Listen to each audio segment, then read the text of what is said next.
दापोली तालुक्यातील समुद्र किनाऱ्यावर 14 ऑगस्ट ते 17 ऑगस्ट या कालावधीमध्ये सुमारे 257.645 किलो चरसचा साठा जप्त करण्यात आलाय।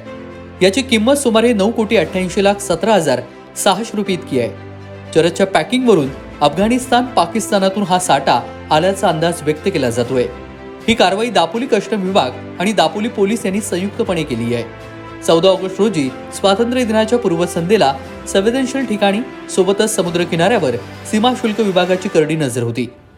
या गस्ती दरम्यान दापोली सीमा शुल्क विभागाच्या अधिकाऱ्यांना कर्दे किनाऱ्यावरती एक बेकायदेशीर पॉलीबॅग आढळून आली होती। या बॅगेची तपासणी केली असता त्यामध्ये 10 संशयास्पद पॅकेट्स सापडली होती। त्याचं वजन सुमारे 11.88 किलोग्रॅम होतं। त्या पिशवीमध्ये असणारा पदार्थ ओलसर होता। समुद्रात किनाऱ्यावर वाहून आल्यामुळे तो ओलसर झाल्याचा अंदाज पोलिसांनी वर्तवलाय। पिशवीमध्ये असणाऱ्या पदार्थ हा वासावरून आणि पाहणी दरम्यान चरस असल्याचा संशय सीमा शुल्क विभागाच्या अधिकाऱ्यांना आलेला होता। त्यांनी ड्रग डिटेक्शन टेस्ट किट द्वारे याची चाचणी केली आणि यानंतर सदर पदार्थ चरसच असल्याचं स्पष्ट झालं। या प्रकरणाची संवेदनशीलता लक्षात घेऊन दापोली सीमा शुल्क विभागाच्या अधिकाऱ्यांनी सहाय्यक आयुक्त श्रीकांत कुडाळकर यांच्या नेतृत्वाखाली केळशी ते भोवऱ्यापर्यंतच्या किनारी भागात सखोल शोध घेतला।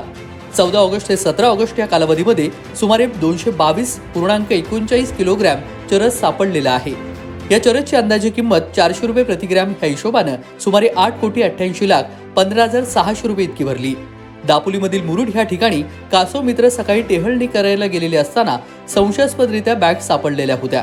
त्यांनी दापोली पोलिसांकडे या सगळ्या संदर्भात संपर्क साधून याची कल्पना दिली होती।